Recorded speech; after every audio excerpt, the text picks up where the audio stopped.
Bien, hablaba antes de la muestra. Mire, esta es la situación que tenía la tierra andaluza hace algo más de 2000 años. Hace 2000 años, aproximadamente, veréis que pone Saltés, Palis, Nabrixa, Santuario del Lucero. Bueno, si trazan una línea imaginaria desde Saltés hasta Santuario del Lucero, tenemos la costa afuera. Santuario del Lucero está en bonanza, justamente. Era para los barcos que entraban hasta Sevilla, que es esta que está aquí, que veis que está puesta mitad en el mar, mitad en tierra, porque esto que vemos aquí es un brazo de mar que hasta hace 3000 años llenaba esto de mar, y que poco a poco se fue rellenando y se formó ahí el lago Ligustino, que hace 2000 años todavía era visible, y sobre el cual, al seguir rellenándose, se formó el Parque Nacional, o sea, la Tierra de Doñana, hoy Parque Nacional de Doñana.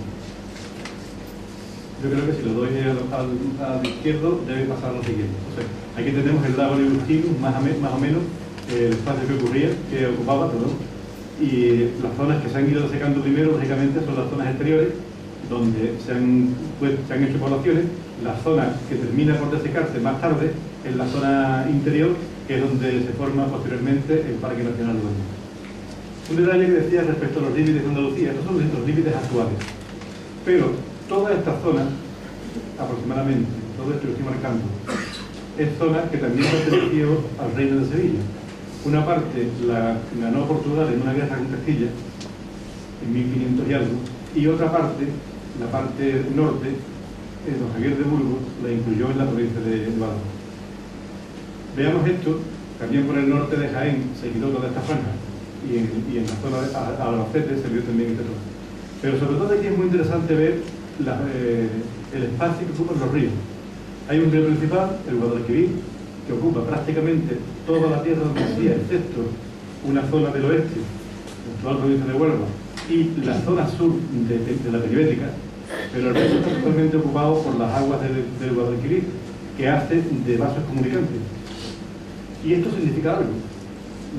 El hombre en un 70% es agua, pero es que el mundo ha nacido y vive gracias al agua. Entonces el agua conforma las tierras del Andaluz. Aquí tenemos aproximadamente el espacio que hemos visto antes, señalado en claro, y la zona más clara de Tarteso, que está señalada un poco más oscuro. Es decir, el territorio de Tarteso y zona de influencia máxima. Y verán ustedes que llega desde la desembocadura, o sea, desde la ría que está al sur del Tajo hasta aproximadamente el Huelva. Y este espacio lo vamos a seguir viendo posteriormente, porque aquí tenemos el tiempo anterior a los romanos, el tiempo anterior a la nueva construcción romana. La Turbretania, verán que es la zona más poblada, la zona que tiene más cantidad de ciudades. Pero no solamente tiene más cantidad de ciudades, sino que las ciudades son más grandes. Precisamente hay una cosa, y es que el nombre que le dan a Sevilla en principio es Palis, primero con S líquida, que además es una raíz todavía actual, porque todavía los sitios que se van a tomar agua se llaman spa. La raíz spa significa lugar del agua, y Spalis, luego convertido en Istalis al añadirle la H y la I, la raíz significa lugar construido sobre el agua, o sea, lugar lacustre construido sobre agua. Habéis visto antes, en una pantalla anterior, que Hispalis está construida la mitad sobre el mar, la mitad en tierra. El nacimiento de la ciudad es encima dentro del lago.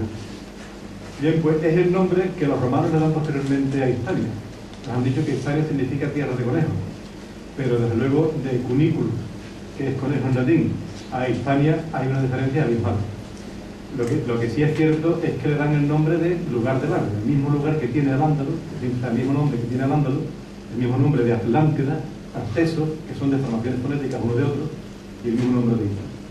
Continuamos, y aquí vemos el efímero reino de Sevilla, el reino de Menegildo, en verde claro, que veis que aquí hay un trocito también, la zona de Bizancio, la zona del Imperio de Oriente, y el reino de los godos, que ni mucho menos ocupaba toda la península ibérica, y el reino de los suevos. Bueno, la pérdida del reino de Sevilla, o digamos por la blandura de Menegildo, posiblemente, provocó la caída también del reino de los suevos y el agrandamiento del reino de los visigodos.